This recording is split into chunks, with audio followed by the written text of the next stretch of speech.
یہ ایک چھوٹے سے کمرے کا منظر تھا جہاں ایک 18 سال کا لڑکا بیڈ پر لیٹے چھت کو گھور رہا تھا۔ کئی لمحے اسی طرح گزر گئے کہ اچانک اس کی نظر ایک جگہ پر پڑی جس پر سرخ رنگ کے گلاب بنے تھے۔ ان کو دیکھتے ہی اس لڑکے کے ذہن میں بہت سی باتیں گردش کرنے لگیں کہ اچانک اس کے سر میں ٹھیس سی اٹھی۔ وہ زور زور سے تکیے پر سر دائیں بائیں ہلانے لگا۔ تھوڑی دیر تک اس کا یہ عمل جاری رہا، پھر یکدم ایک جھٹکے سے اٹھا اور زور زور سے سانس لینے لگا۔ ایسے لگ رہا تھا جیسے اسے سانس لینے میں دقت ہو رہی ہو۔ اسی لمحے کمرے کا دروازہ کھلا اور 40 سال کی عورت کمرے میں داخل ہوئی۔ وہ لمحہ ضائع کیے بغیر اس لڑکے کی جانب بڑھی۔ کیا ہوا راحم؟ راحم نامی لڑکا جو گہرے گہرے سانس لے رہا تھا اس آواز پر چونکا۔ اس کی ماں بینش بیگم اس کے سامنے بیٹھی تھی۔ وہ چند لمحے اسی طرح ان کی طرف دیکھتا رہا، پھر کچھ بھی بولے بغیر دوبارہ لیٹ گیا۔ بینش بیگم چند لمحے اسی طرح اس کو دیکھتی رہی، پھر وہ باہر چلی گئی اور فون پر کسی کا نمبر ملانے لگی۔ نمبر ملانے کے بعد اس نے فون کان سے لگایا۔ تھوڑی دیر بعد کال اٹھا لی گئی۔ ہیلو، السلام علیکم، بینش بیگم بولی۔ دوسری طرف سے سلام کا جواب دیا گیا۔ ہاں، میں کہہ رہی تھی کہ راحم کی طبیعت پھر سے خراب ہو گئی ہے، کیا آپ آ سکتے ہیں؟ دوسری طرف سے کچھ کہا گیا جس پر بینش بیگم نے سر ہلایا اور فون کاٹ دیا۔ تھوڑی دیر بعد ڈاکٹر راحم کا چیک اپ کرنے آیا۔ چیک اپ کرنے کے بعد ڈاکٹر نے کچھ میڈیسن لکھ کر دی اور پھر اپنا سامان اٹھا کر باہر کی جانب بڑھ گئے۔ 7 سال بعد یہ ایک میٹنگ روم کا منظر ہے جہاں ایک 25 سالہ لڑکا بیٹھا سامنے کھڑے لڑکے کی پریزنٹیشن سن رہا تھا۔ جب اس لڑکے کی پریزنٹیشن ختم ہوئی تو وہ اپنی کرسی پر بیٹھ گیا۔ اس کے بیٹھنے کے بعد 25 سالہ لڑکے نے بولنا شروع کیا۔ تو سب کی پریزنٹیشن سننے کے بعد میں اس نتیجے پر پہنچا ہوں کہ سب نے اپنی طرف سے محنت کی اور بہت اچھی پریزنٹیشن کی ہے، مگر ہم ڈیل احمد انڈسٹریز کے ساتھ فائنل کر رہے ہیں۔ اپنی بات مکمل کرنے کے بعد وہ کرسی سے اٹھا اور احمد انڈسٹریز کے اونر کے ساتھ ہاتھ ملایا اور دوسری کمپنی کے اونر کے ساتھ بھی ہاتھ ملایا۔ اگلی دفعہ مسکراتے ہوئے کہا اور پھر باہر کی جانب بڑھ گیا۔ اس کے پیچھے کمپنی کے باقی ممبرز بھی باہر کی جانب بڑھ گئے۔ یہ ایک خوبصورت گھر کا منظر ہے جہاں وہی 25 سالہ لڑکا اندر بڑھ رہا تھا۔ وہ جیسے ہی اندر گیا اس کی ماں بینش بیگم اس کا انتظار کر رہی تھی۔ السلام علیکم، راحم نے مسکراتے ہوئے سلام کیا۔ وعلیکم السلام، اس کی ماں نے سنجیدگی سے جواب دیا۔ کیسا گزرا دن؟ اچھا گزرا، راحم نے صوفے پر بیٹھتے ہوئے کہا۔ آپ نے کیا کیا سارا دن؟ کچھ خاص نہیں، بس ادھر ادھر کے کام۔ راحم نے ہنکارا بھرا۔ چلیں صحیح ہے، میں فریش ہونے جا رہا ہوں۔ یہ کہتے ہوئے راحم سیڑھیوں کی جانب بڑھ گیا۔ پیچھے سے اس کی ماں بینش بیگم اپنے فون میں مصروف ہو گئی۔ راحم جیسے ہی اپنے کمرے میں داخل ہوا تو اس کا فون بجنے لگا۔ اس نے اپنے جیب سے فون نکالا۔ نام دیکھتے ہی اس نے لمحہ ضائع کیے بغیر فون اٹھایا۔ ہیلو، السلام علیکم۔ وعلیکم السلام۔ دوسری جانب سے اس کے سلام کا جواب دیا گیا۔ ہاں بولو، کیا بات ہے؟ راحم نے بے چینی سے پوچھا۔ میں تمہیں لوکیشن بھیج رہا ہوں، اس لوکیشن پہ رات تک پہنچو، دوسری طرف سے بولا گیا۔ اچھا ٹھیک ہے، راحم نے جواب دیا اور فون رکھ دیا۔ فون رکھنے کے بعد وہ واش روم کی جانب بڑھ گیا۔ فریش ہونے کے بعد وہ بیڈ پر لیٹ گیا۔ آرام کرنے کے بعد جب وہ اٹھا تو عصر کا وقت تھا، اس لیے وہ نماز پڑھنے مسجد گیا۔ نماز پڑھنے کے بعد مسجد کے قریب پارک میں چہل قدمی کرنے لگا۔ جیسے ہی شام کی اذان ہوئی وہ مسجد کی طرف بڑھ گیا اور نماز ادا کرنے کے بعد گھر کی طرف لوٹ گیا۔ ڈنر تیار تھا تو وہ سیدھا ڈائننگ ٹیبل کی طرف بڑھ گیا۔ اماں، اس نے گھر کی مخصوص ملازمہ کو آواز دی جو بہت عرصے سے یہاں کام کر رہی تھی۔ جی، امی کدھر ہیں؟ صاحب جی، وہ اپنے دوستوں کے ساتھ پارٹی میں گئی ہے۔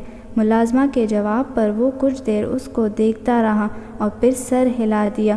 کب گئی تھی؟ آپ کے گھر آنے سے کچھ دیر پہلے۔ اچھا ٹھیک ہے، تم جاؤ۔ ملازمہ سر ہلا کر وہاں سے چلی گئی۔ اس کے جانے کے بعد راحم ڈنر کرنے لگا۔ ڈنر کرنے کے بعد وہ اپنے کمرے میں گیا، کپڑے چینج کیے اور گھر سے نکل کر اس لوکیشن کی جانب بڑھ گیا۔ ہاں بولو، کیا بنا؟ راحم نے لوکیشن پر پہنچ کر سلام دعا کے بعد سب سے پہلے یہی سوال پوچھا تھا۔ یہ ایک پرانی فیکٹری نما جگہ تھی جہاں پر بہت سا کار کباڑ پڑا ہوا تھا۔ ہم جس آدمی کو ڈھونڈ رہے تھے وہ مل گیا ہے، سامنے کھڑے آدمی نے خوشی سے بتایا۔ کیا سچ میں عادل؟ راہم نے حیرت سے پوچھا۔ ہاں بالکل سچ، عادل نے خوشی سے سر اسبات میں ہلایا۔ دوبارہ یہ سننے پر راہم خوشی سے عادل کے گلے لگ گیا۔ گلے ملنے کے بعد راہم نے دوبارہ عادل سے استفسار کیا، کہاں ہے وہ آدمی؟ وہ سری لنکا کے شہر کولمبو فرار ہو گیا تھا۔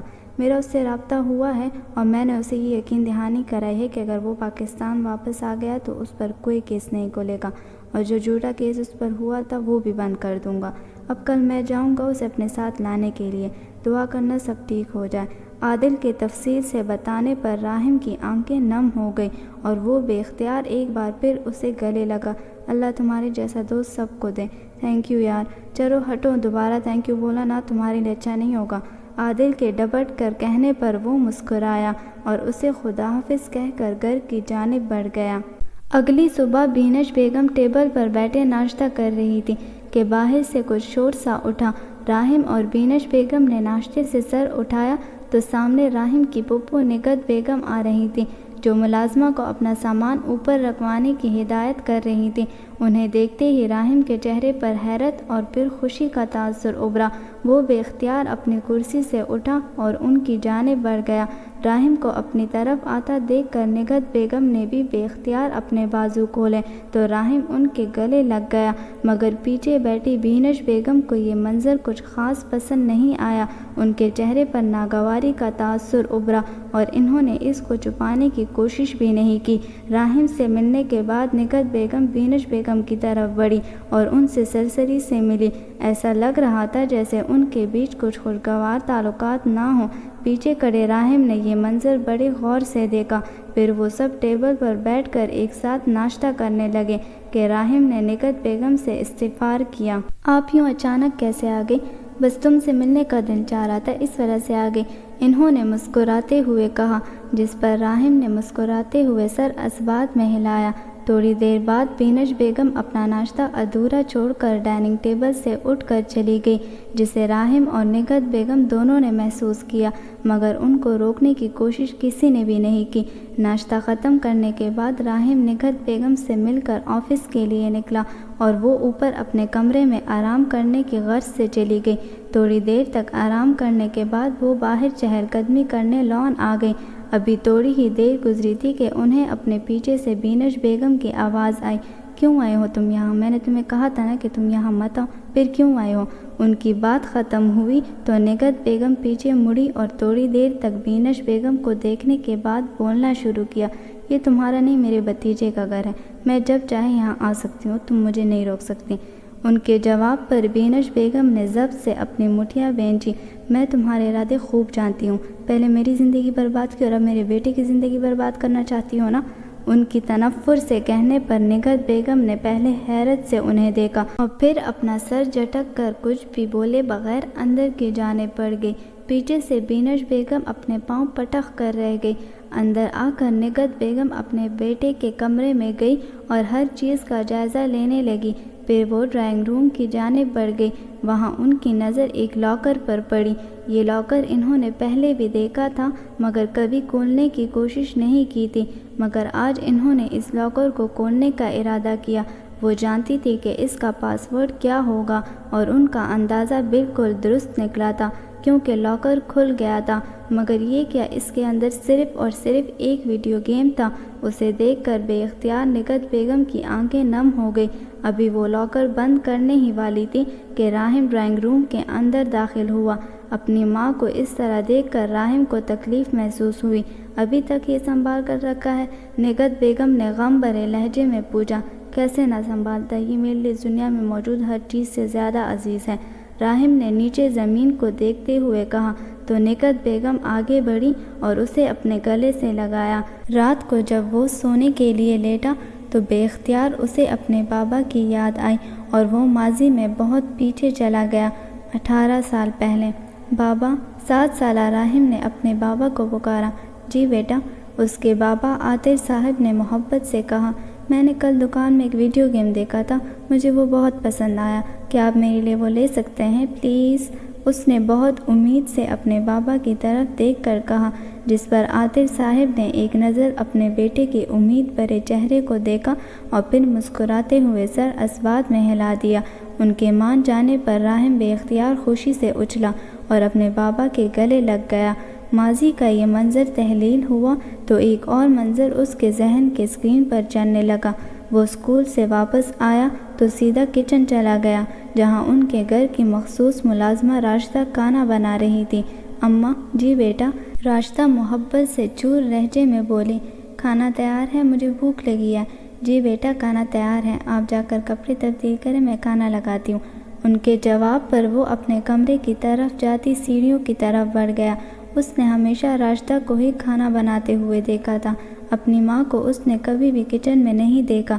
ہاں، البتہ کبھی کبھار ان کا دل چاہتا تو وہ کچھ نہ کچھ بنا دیتی، مگر عموماً ایسا بہت کم ہوتا تھا۔ جیسے ہی وہ پہلی سیڑھی پر چڑھنے لگا، پیچھے سے راحم کو اپنے بابا کی آواز آئی۔ راحم بیٹا! اپنے بابا کی آواز سن کر وہ خوشی سے پیچھے پلٹا۔ بابا!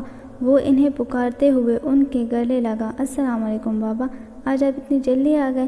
جی بیٹا، بس آپ کے لیے ایک سرپرائز ہے، عاطر صاحب نے اسے پیار کرتے ہوئے کہا۔ راحم کی نظر اپنے بابا کے ہاتھ میں پکڑے شاپر پر پڑی۔ یہ کیا ہے بابا؟ یہی تو سرپرائز ہے بیٹا، آؤ۔ راحم نے سر ہلایا اور پھر ان کے پیچھے چلنے لگا۔ ڈرائنگ روم میں وہ دونوں صوفے پر بیٹھ گئے اور شاپر کے اندر موجود چیز نکالنے لگے۔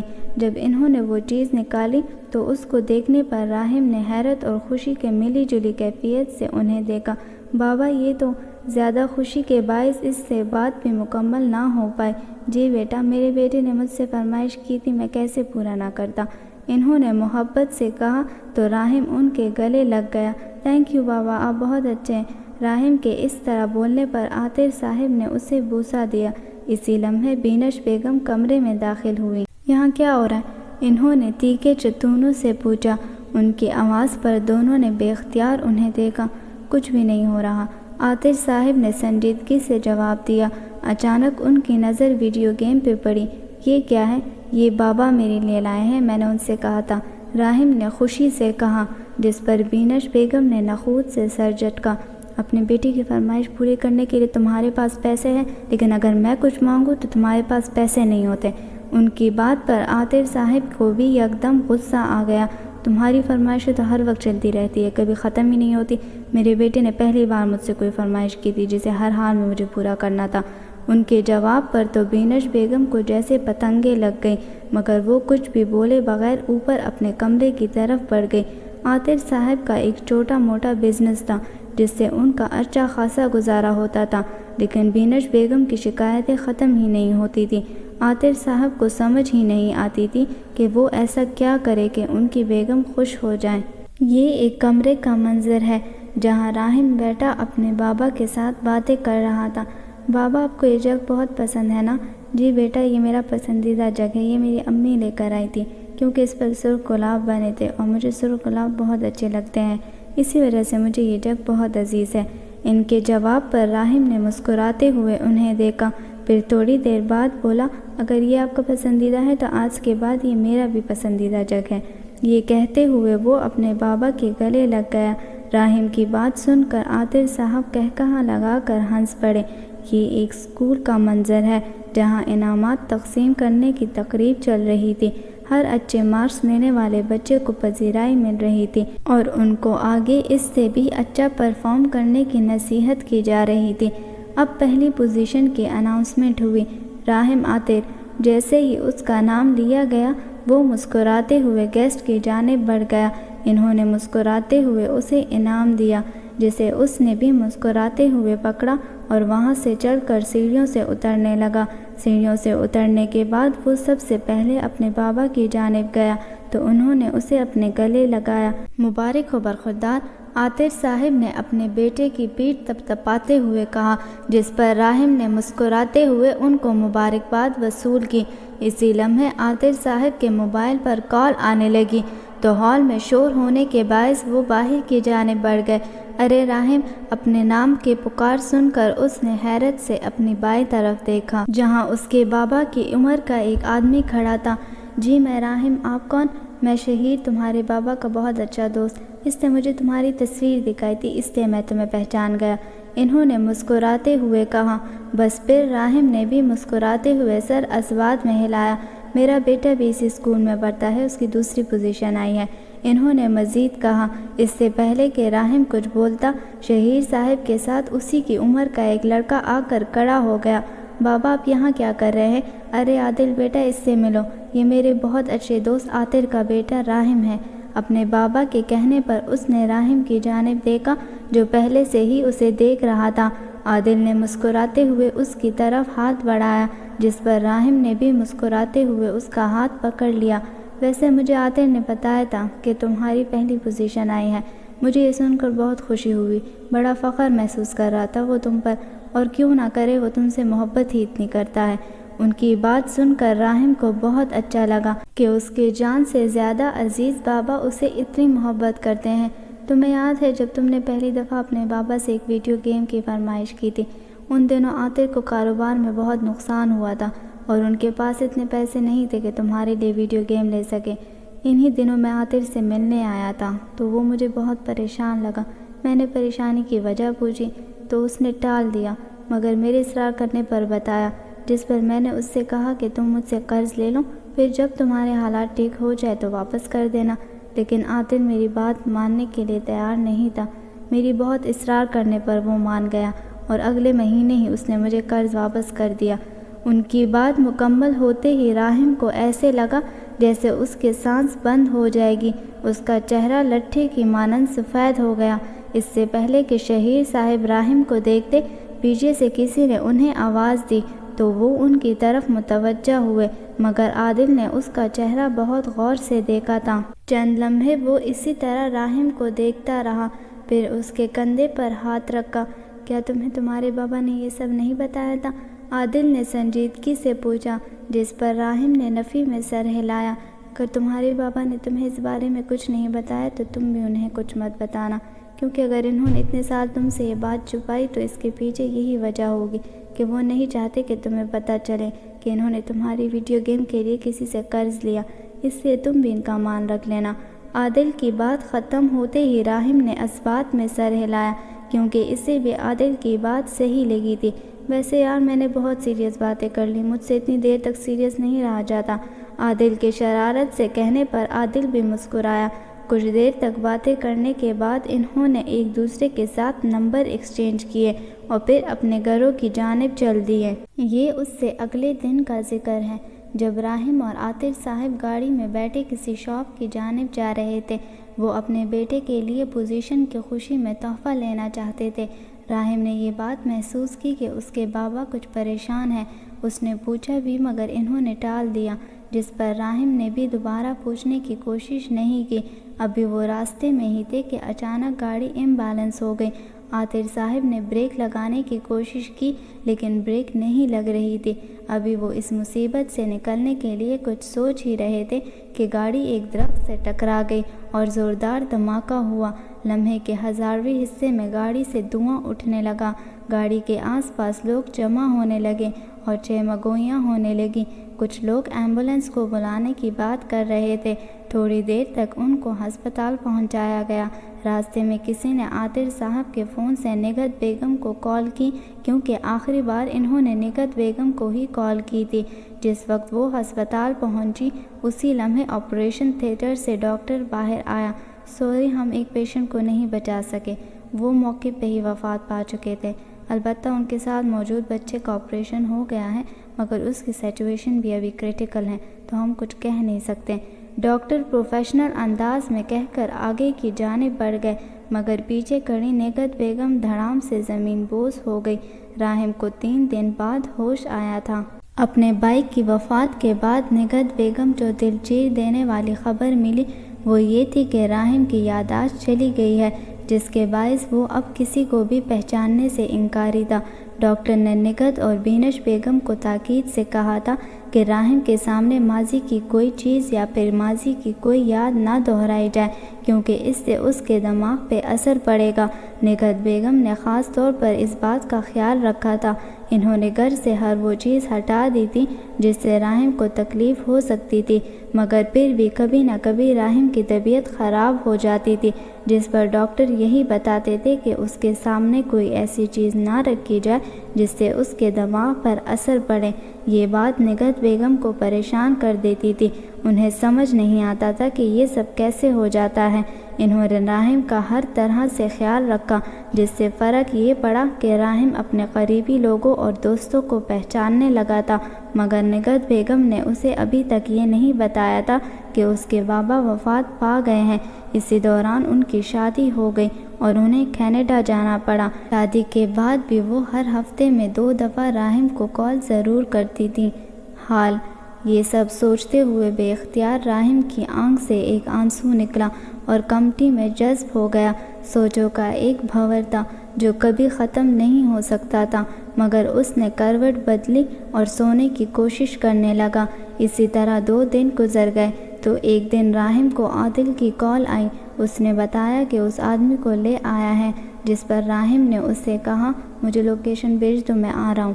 وہ جلدی سے اپنے کمرے میں چلا گیا، تھوڑا فریش ہوا اور پھر اس لوکیشن پر جانے لگا۔ جیسے ہی وہ اس جگہ پہنچا، اسے سامنے ہی عادل نظر آیا۔ راحم اس کے ساتھ وہاں موجود خستہ حال گھر کے اندر چلا گیا۔ اندر جا کر اس نے براہ راست اس آدمی سے بات کرنا شروع کی۔ السلام علیکم علی صاحب۔ وعلیکم السلام، کیسے ہو راحم؟ میں الحمدللہ بالکل ٹھیک۔ آپ کو پتہ ہے نا آپ نے کل کیا کرنا ہے؟ جی عادل صاحب نے مجھے سب بتا دیا ہے، بس ٹھیک ہے، مجھے اور کچھ نہیں کہنا۔ یہ کہہ کر اس نے تھوڑی دیر عادل سے بات کی اور پھر باہر نکل گیا۔ اگلی صبح وہ سب ڈائننگ ٹیبل پر بیٹھے ناشتہ کر رہے تھے کہ اچانک باہر سے شور کی آواز آئی۔ ان تینوں نے داخلی دروازے کی جانب دیکھا جہاں سے پولیس اندر آ رہی تھی۔ ان کے ساتھ عادل، علی صاحب اور ایک اور آدمی تھا جسے ہتھکڑی لگی ہوئی تھی۔ ہتھکڑی لگے آدمی کو دیکھ کر بینش بیگم کی آنکھوں میں ڈر اور نگہت کی آنکھوں میں نفرت اور الجھن ابھری، مگر راحم کی آنکھوں میں کوئی تاثر نہیں تھا، وہ بالکل سنجیدہ تھا۔ یہ سب کیا ہے راحم؟ بینش بیگم نے کپاتے لہجے میں پوچھا۔ جی بتاتا ہوں، اتنی جلدی کیا ہے؟ یہ کہہ کر وہ قدم قدم چلتا ہتھکڑی بندے آدمی کے ساتھ کھڑا ہو گیا۔ ان کے بارے میں پوچھ رہی ہیں نا آپ؟ چلے میں آپ کو بتاتا ہوں کہ یہ سب کیا ہے۔ کیوں پیارے ماموں جان، آپ جاننا چاہیں گے؟ راحم نے تنزیہ نظروں سے اس آدمی کی جانب دیکھا۔ ماضی ایک دن راحم کی طبیعت بہت زیادہ خراب ہو گئی تھی۔ اسی دن عادل راحم سے ملنے آیا۔ ان دنوں اس کے بابا ایک ریسرچ کے سلسلے میں ملیشیا گئے تھے۔ عادل جیسے ہی راحم کے کمرے کی جانب بڑھا، اسے اندر سے کچھ آوازیں سنائی دی۔ میں تمہیں پہلے سے ہی اس کام کرنے کا بہت معاوضہ دے رہی ہوں اور تم چاہتے ہو کہ میں تمہیں اور رقم دوں۔ عادل نے جب اس آواز پر غور کیا تو وہ بینش بیگم کی آواز تھی۔ جیسے ہی ان کی بات ختم ہوئی، عادل کو ایک اور آواز سنائی دی۔ ہاں میں آپ کو یہی کہہ رہا ہوں کہ میرا معاوضہ بڑھا دے، کیونکہ جو کام میں کر رہا ہوں وہ اللیگل ہے۔ کسی پیشنٹ کو غلط دوائیاں دینا، اس کا غلط علاج کرنا، آپ کو پتہ ہے اگر میرے ہسپتال میں کسی کو یہ پتہ چلا تو وہ مجھے جاب سے نکال دیں گے۔ اب آپ سوچ لیں آپ کو کیا کرنا ہے، کیونکہ یہ کام کرنے کے لیے کوئی اور بھی تیار نہیں ہوگا۔ یہ بات سننے پر بینش بیگم نے غصے سے اسے دیکھا اور جب بولی تو ایسا لگ رہا تھا جیسے بہت سارا غصہ ضبط کیا ہو۔ ٹھیک ہے، میں بڑھا دوں گی۔ ان کا جواب سننے پر اس نے اثبات میں سر ہلایا اور پھر باہر کی جانب بڑھنے لگا۔ اس سے پہلے کہ وہ دروازہ کھول کر باہر کی جانب بڑھتے، عادل دوسرے کمرے کا دروازہ کھول کر اندر چلا گیا۔ تھوڑی دیر بعد وہ کمرے سے باہر نکلے اور گھر کی پچھلی جانب سے باہر نکل گئے۔ عادل وہ سب باتیں سن کر بہت زیادہ پریشان ہو گیا۔ اسے سمجھ نہیں آ رہی تھی کہ وہ کیا کرے، مگر اس نے وہاں کسی کو بھی اس بارے میں نہیں بتایا۔ اگلے دن وہ پھر سے راحم کے گھر چلا گیا۔ جب وہ اس کے کمرے میں داخل ہوا تو راحم بیک گراؤنڈ سے ٹیک لگائے کسی سوچ میں غرق تھا۔ عادل سیدھا چلتے ہوئے اس کے ساتھ بیٹھ گیا۔ کیا سوچ رہے ہو راحم؟ کچھ نہیں۔ راحم نے چونک کر عادل کی جانب دیکھا۔ کچھ تو سوچ رہے تھے نا، اسی وجہ سے تو میرے آنے کو بھی محسوس نہیں کیا۔ یہی سوچ رہا تھا کہ کیسے بابا مجھے چھوڑ کر چلے گئے۔ انہوں نے یہ تک نہیں سوچا کہ میں ان کے بغیر کیسے رہوں گا۔ انہیں پتہ تھا کہ میں ان سے کتنی محبت کرتا ہوں، پھر بھی وہ مجھے چھوڑ کر چلے گئے۔ راحم کے دکھ بھرے لہجے میں کہنے پر عادل نے چونک کر اس کی جانب دیکھا۔ تمہیں یہ کس نے بتایا کہ تمہارے بابا وفات پا چکے ہیں؟ میری امی نے۔ راحم کے جواب پر عادل سیدھا ہو کر بیٹھ گیا۔ اس کا مطلب کل تمہاری طبیعت اسی وجہ سے خراب ہوئی تھی؟ عادل کے پوچھنے پر راحم نے سر اسبات میں ہلا دیا، جس سے اس کا شک یقین میں بدل گیا۔ تمہارے ساتھ کبھی ایسا ہوا ہے کہ تمہارے سامنے کوئی ایسی چیز رکھی گئی ہو جسے دیکھ کر تمہاری طبیعت خراب ہو جائے؟ عادل کے پوچھنے پر راحم نے ایک بار پھر سر اسبات میں ہلایا۔ ہاں، ایسا کئی بار ہوا ہے، مگر مجھے سمجھ نہیں آتا تھا کہ ایسا کیوں ہوتا ہے۔ اس کے جواب پر وہ یک دم بیڈ سے اٹھ کر باہر کی جانب بڑھ گیا۔ راحم نے حیرت سے اسے دیکھا، مگر اس سے پہلے کہ وہ کچھ پوچھتا وہ باہر نکل چکا تھا۔ عادل جیسے ہی گھر پہنچا، اس نے سب سے پہلے نگہت بیگم کو کال ملائی اور انہیں سب کچھ بتا دیا۔ یہ سب سننے کے بعد نگہت بیگم بہت پریشان ہو گئی۔ اب کیا ہوگا عادل؟ آپ پریشان نہ ہو آنٹی، میں یہاں سب سنبھال لوں گا۔ مجھے آپ سے یہ پوچھنا تھا کہ بینش آنٹی ایسا کیوں کر رہی ہیں؟ کیونکہ جتنا میں جانتا ہوں کوئی ماں اپنے بیٹے کے ساتھ جان بوجھ کر تو ایسا نہیں کر سکتی۔ اس سوال پر فون کی دوسری جانب نگہت بیگم نے گہری سانس لی اور پھر کہنا شروع کیا۔ بینش اور عاطر کی شادی عاطر کے ماں باپ نے کروائی تھی، کیونکہ بینش ان کے جاننے والوں کی بیٹی تھی۔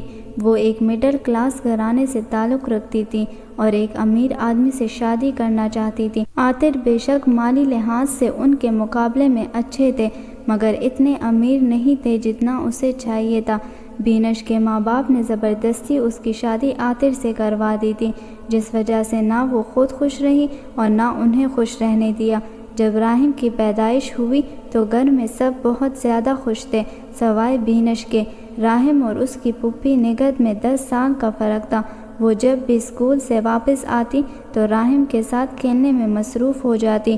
جب راحم 5 سال کا ہوا تو عاطر کی ماں وفات پا گئی۔ ان کی وفات کے چند مہینے بعد ہی عاطر کے بابا بھی اس جہاں فانی سے رخصت ہو گئے۔ اپنے والدین کے جانے کے بعد عاطر صاحب نے نگہت بیگم کو اپنے بچوں کی طرح پالا، اس کی ہر خواہش کا احترام کیا۔ اسی طرح وقت گزرتا گیا، مگر بینش کے رویے میں کوئی خاطر خواہ تبدیلی نہیں آئی۔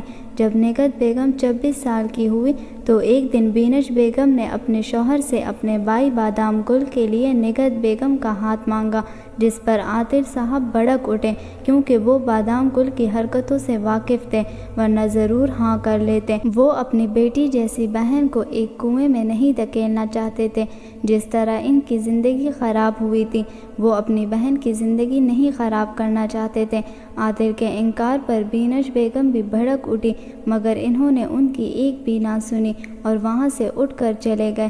اصل میں بینش صرف اور صرف اس وجہ سے اپنے بھائی کی شادی نگہت سے کروانا چاہتی تھی کیونکہ اس کی ماں نے اس کے لیے بہت سارا زیور بنوایا تھا اور اس کے نام ایک زمین بھی تھی، جبکہ عاطر کے نام جو زمین تھی اسے بیچ کر انہوں نے اپنا چھوٹا موٹا کاروبار شروع کر لیا تھا۔ اس لیے بینش نے سوچا کہ اگر اس کے بھائی کی شادی نگہت سے ہوئی تو اس کی ساری دولت اس کے نام ہو جائے گی، جسے بیچ کر وہ باہر ملک جا کر اپنی زندگی بنا لے گی۔ مگر عاطر نے ان کے سب ارمانوں پر پانی پھیر دیا۔ کچھ وقت بعد جب عاطر کو اپنی بیوی کے بھیانک منصوبے کے بارے میں پتہ چلا تو انہیں بہت غصہ آیا اور وہ بہت زیادہ پریشان ہوئے۔ اس وجہ سے وہ جلد از جلد اپنی بہن کی شادی کروانا چاہتے تھے۔ انہی دنوں ان کے ایک دوست نے اپنے بھائی کے لیے نگہت کی بات کی، جس پر عاطر مان گئے کیونکہ وہ اس لڑکے کو جانتے تھے اور انہیں وہ ہر لحاظ سے اچھے لگے۔ جب وہ رشتہ لے کر آئے تو عاطر نے ہاں کر دی۔ نگہت کو بھی اپنے بھائی کے فیصلے پر کوئی اعتراض نہیں تھا۔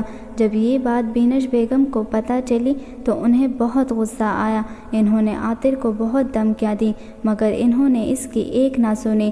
انہوں نے نگہت بیگم کی شادی کی تیاریاں بھی شروع کر دی، مگر زندگی نے انہیں مہلت نہ دی اور وہ اس جہاں فانی سے رخصت ہو گئے۔ ان کی وفات کے 1 مہینے بعد انہوں نے بینش بیگم اور بادام گل کی باتیں سنی، جس میں وہ یہ منصوبہ بنا رہے تھے کہ وہ کسی طرح نگہت کو گھر سے باہر نکلنے پر مجبور کر دیں گی اور پھر راستے میں بادام گل اسے اپنے ساتھ لے جائے گا اور زبردستی نکاح کر لے گا۔ یہ سب باتیں سننے کے بعد نگہت بیگم کے پیروں تلے سے زمین نکل گئی، کیونکہ اس کے بھائی نے اسے بینش کے ارادوں کے بارے میں کچھ نہیں بتایا تھا۔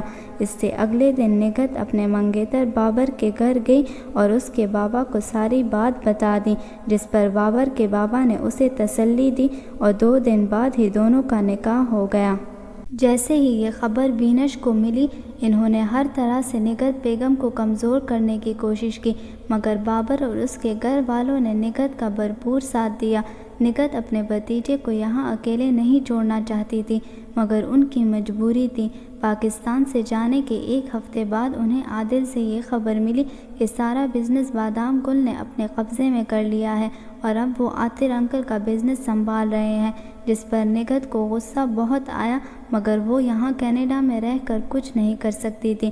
جب انہوں نے عادل کو ساری بات بتائی تو اسے بہت زیادہ افسوس ہوا، مگر پھر بھی آنٹی کوئی اپنے بیٹے کے ساتھ ایسا کیسے کر سکتا ہے؟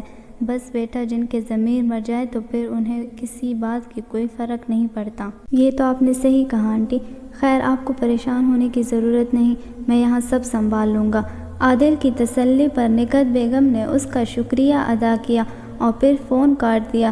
عادل نے نگہت بیگم کے بعد اپنے بابا کو کال کی اور انہیں بھی ساری بات بتا دی، جس پر اس کے بابا شہیر نے اسے تسلی دی اور کہا کہ وہ بہت جلد واپس آ جائیں گے اور سب سنبھال لیں گے، جس پر عادل کو تھوڑی تسلی ہوئی۔ 3 دن بعد عادل کے بابا واپس آ گئے اور سب سے پہلے اس ڈاکٹر سے ملنے چلے گئے۔ انہوں نے اسے بتایا کہ انہیں سب پتہ چل گیا ہے، جس پر وہ ڈر میں مبتلا ہو گیا۔ اس کے ڈر کو بامتے ہوئے شہیر صاحب نے اس سے کہا کہ اگر وہ ان کی بات ماننے کے لیے تیار ہو جائے تو وہ کسی کو بھی اس بارے میں کچھ نہیں بتائیں گے۔ ان کی بات سننے پر وہ ڈاکٹر مجبوری میں مان گیا، مگر شرط یہ رکھی کہ وہ بینش بیگم سے زیادہ معاوضہ دیں گے، جس پر شہیر صاحب مان گئے۔ پھر انہوں نے ڈاکٹر کو سارا پلان بتایا کہ انہیں کیا کرنا ہے، جس کے مطابق ڈاکٹر کو بینش بیگم کے سامنے ایسا ظاہر کرنا تھا کہ وہ ان کا ساتھ دے رہے ہیں اور جو معاوضہ بینش بیگم دے وہ بھی مان لے لیا کریں۔ یہ دونوں باتیں وہ شہیر صاحب کی مان گئے، کیونکہ وہ فائدہ تو انہی کا تھا، دونوں طرف سے پیسے مل رہے تھے۔ اسی طرح وقت گزرتا گیا اور وہ ڈاکٹر بینش بیگم کے ساتھ ڈرامہ کرتا رہا۔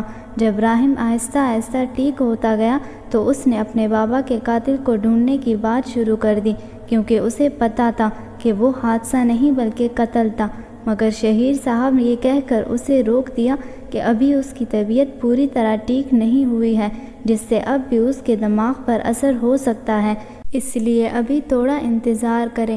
جب اس کی طبیعت بالکل ٹھیک ہو جائے گی تو وہ اور عادل دونوں اس کی مدد کریں گے، جس پر راحم مان گیا تھا۔ اس دوران بادام گل نے عاطر صاحب کا سارا بزنس ٹھپ کر دیا تھا اور خود کسی انلیگل کام کے دوران پکڑا گیا تھا، مگر وہ جیل سے فرار ہو کر باہر ملک بھاگ گیا تھا۔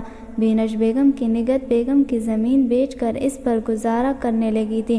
وقت گزرنے کے ساتھ جب راحم 22 سال کا ہوا تو وہ پوری طرح ٹھیک ہو گیا تھا، جس پر بینش بیگم حیرت سے گنگ تھی۔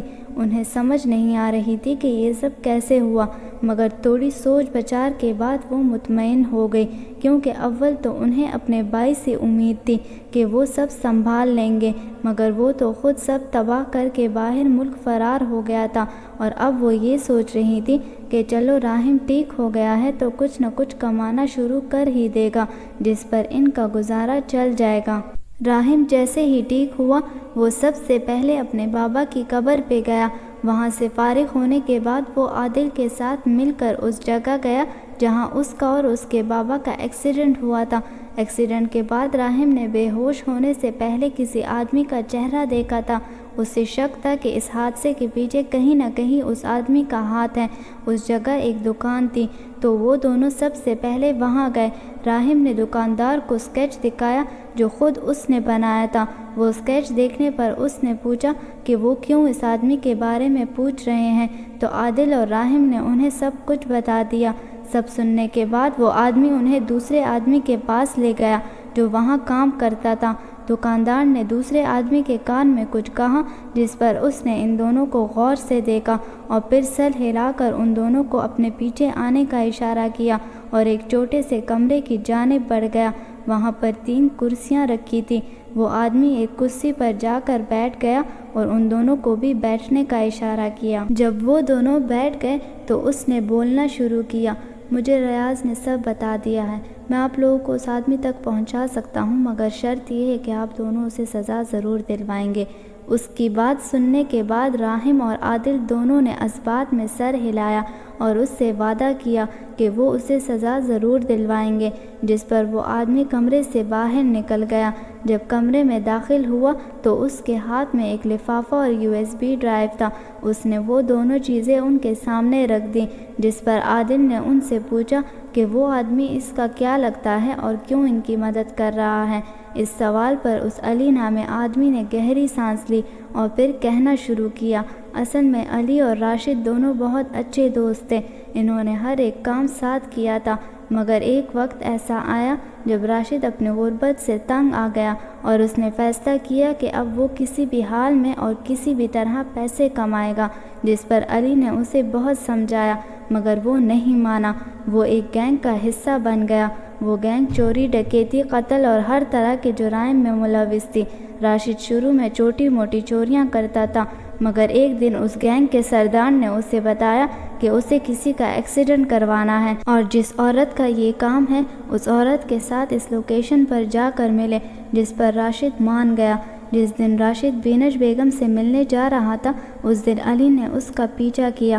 دراصل وہ راشد کے خلاف کوئی ثبوت ڈھونڈنا چاہتا تھا تاکہ پولیس کو ثبوت دے کر اسے پکڑوا لے اور وہ اور زیادہ غلط کاموں میں ملوث نہ ہو۔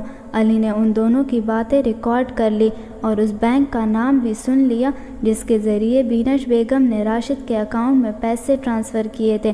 اس نے بہت مشکلوں سے اس بینک جا کر پیسوں کی رسید نکلوا دی، مگر اسے سمجھ نہیں آ رہی تھی کہ وہ کس طرح پولیس کے حوالے کرے، کیونکہ راشد اس سے زیادہ طاقتور تھا اور اگر اسے پتہ چل جاتا تو وہ یقیناً اس کو اور اس کے گھر والوں کو کوئی نہ کوئی نقصان ضرور پہنچاتا۔ اسی دوران اس کے ہاں بیٹے کی پیدائش ہوئی اور اس کی بیوی کو کینسر ہو گیا۔ وہ اپنی ذاتی مسئلوں میں اتنا الجھ گیا کہ اس کے ذہن سے یہ سب کچھ نکل گیا تھا، مگر آج عادل اور راحم کو اپنے سامنے دیکھ کر اسے پتہ چل گیا کہ اللہ کے ہر کام میں کوئی نہ کوئی مصلحت ضرور ہوتی ہے۔ ساری بات بتا کر جب راشد چپ ہوا تو عادل اور راحم نے ان کی بہادری پر انہیں سراہا اور پھر وہ دونوں وہاں سے چلے گئے۔ مگر ان کی بدقسمتی یہ تھی کہ راشد کو اس سب کے بارے میں پتہ چل گیا تھا اور وہ صحیح وقت کا انتظار کر رہا تھا کہ کب علی یہ ثبوت کسی کے حوالے کرے اور وہ اس کے خلاف کارروائی کرے۔ جب عادل اور راحم وہاں سے نکلے تو ان کی ٹکر ایک آدمی سے ہوئی جو ان سے لفافہ اور USB ڈرائیو لے کر بھاگ گیا۔ راحم اور عادل دونوں نے اس کا پیچھا بہت دور تک کیا مگر وہ فرار ہو گیا۔ پیچھے سے راشد نے علی کو ایک جھوٹے کیس میں پھنسا دیا اور اسے جیل بھجوا دیا، مگر علی کسی طرح جیل سے فرار ہو گیا اور باہر ملک بھاگ گیا۔ اس کے فرار ہونے کے بعد پولیس نے اس کے گھر والوں کو بہت تنگ کیا، مگر آہستہ آہستہ یہ سلسلہ ختم ہو گیا۔ ایک مرتبہ علی نے باہر ملک سے اپنے گھر والوں کے ساتھ رابطہ کیا، مگر جب تک یہ بات راحم اور عادل کو پتہ چلی تب بہت زیادہ دیر ہو چکی تھی۔ ان دونوں نے علی کے ساتھ رابطہ کرنے کی بہت کوشش کی مگر کامیاب نہ ہو سکے۔ یہ سب ہونے کے بعد راحم نے ہر طرح کی امید چھوڑ دی تھی، مگر عادل نے اسے تسلی دی کہ کچھ نہ کچھ ضرور ہو جائے گا، جس پر اسے تھوڑی بہت تسلی مل گئی۔ اس دوران راحم نے اپنے بابا کا بزنس سنبھالا اور اسے اتنا عروج پر پہنچایا کہ ملک کے مختلف شہروں میں اس کی برانچز کھل گئی اور اس کا نام پاکستان کے نامور بزنس مینوں میں ہونے لگا۔ آخرکار 3 سال بعد عادل کا علی سے رابطہ ہو گیا تو وہ اسے پاکستان آنے پر مجبور کرنے لگا اور اسے یہ یقین دہانی بھی کروائی کہ اس پر جو جھوٹا کیس ہے اسے بند کروا دیں گے اور اس پر کوئی اور کیس بھی نہیں کھلے گا، جس پر علی مان گیا کیونکہ ان کے پاس جو واحد گواہ تھا وہ صرف اور صرف علی تھا۔ جب علی نے انہیں یہ بتایا کہ اس کے پاس ان ثبوتوں کی کاپی بھی ہے تو عادل اور راحم کی خوشی کی کوئی انتہا نہ رہی۔ سب کچھ سچ بتانے کے بعد راحم خاموش ہو گیا۔ تھوڑی دیر تک بینش بیگم خاموش رہی مگر جب بولی تو یکدم غصے سے جیسے پٹ گئی۔ اس کا مطلب تم نے مجھے دھوکہ دیا، میں نے آپ کو دھوکہ نہیں دیا، دھوکہ تو آپ نے مجھے دیا ہے، میرے بابا کو مروا کر، میرے سر سے میرے بابا کا سایہ چھین کر۔ راحم نے دکھ بھرے لہجے میں کہا۔ اس سے پہلے کہ بینش بیگم کچھ بولتی، راحم بول پڑا، لے جائیے انہیں انسپکٹر صاحب، انتظار کس چیز کا کر رہے ہیں، سب ثبوت آپ کے پاس موجود ہیں۔ جس پر انسپکٹر نے سر ہلایا اور پھر ان کی جانب بڑھے۔ بینش بیگم بہت چیخی چلائیں مگر پولیس والوں نے ان کی ایک نہ سنی اور انہیں لے گئے۔ ان کے جانے کے بعد راحم نے نم آنکھوں سے عادل کی جانب دیکھا اور پھر اس سے گلے لگا، جس پر عادل نے بھی زور سے اسے گلے لگایا۔ عادل سے ملنے کے بعد وہ نگہت کی جانب بڑھا اور ان کی بھی گلے لگ گیا۔ اپنی پھوپھی سے الگ ہونے کے بعد انہوں نے شکوہ بھری نگاہ سے اسے دیکھا۔ تم نے مجھے پہلے کیوں نہیں بتایا یہ سب؟ میں آپ کو پریشان نہیں کرنا چاہتا تھا، راحم نے سنجیدگی سے کہا اور پھر دوبارہ ان کو اپنے گلے لگا لیا۔ اس سب کے بعد وہ اپنے کمرے میں چلا گیا۔ عصر کے وقت وہ اپنے کمرے سے نکلا اور نماز ادا کرنے مسجد کی جانب بڑھ گیا۔ وہاں سے فارغ ہونے کے بعد وہ اپنے بابا کی قبر پہ گیا۔ کئی لمحے وہ اسی طرح اپنے بابا کی قبر کے ساتھ کھڑا رہا، پھر بولنا شروع کیا، آج میں نے آپ کو انصاف دلوا دیا ہے بابا۔ یہ کہتے ہی اس کی آنکھوں سے آنسو بہنا شروع ہو گئے۔ پھر اس نے دعا کے لیے ہاتھ اٹھایا۔ جب دعا سے فارغ ہوا، شام کی اذان ہونے لگی تو وہ مسجد کی جانب بڑھنے لگا۔ نماز ادا کرنے کے بعد اسے کہیں دور ماضی سے اپنے بابا کی آواز سنائی دی، عادل بیٹا، چاہے کچھ بھی ہو جائے، نماز کبھی مت چھوڑنا، دنیا کے حصول میں اللہ تعالیٰ کو کبھی مت بولنا۔ یہ بات یاد آتے ہی ایک بار پھر اس کی آنکھیں نم ہو گئی۔ اس نے بے اختیار سر اٹھا کر آسمان کی جانب دیکھا اور مسکرایا۔ سب لوگ مسجد سے نکل کر اپنے گھروں کی طرف لوٹ رہے تھے، جبکہ راحم دوبارہ کھڑا ہوا اور شکرانے کے نفل ادا کرنے لگا۔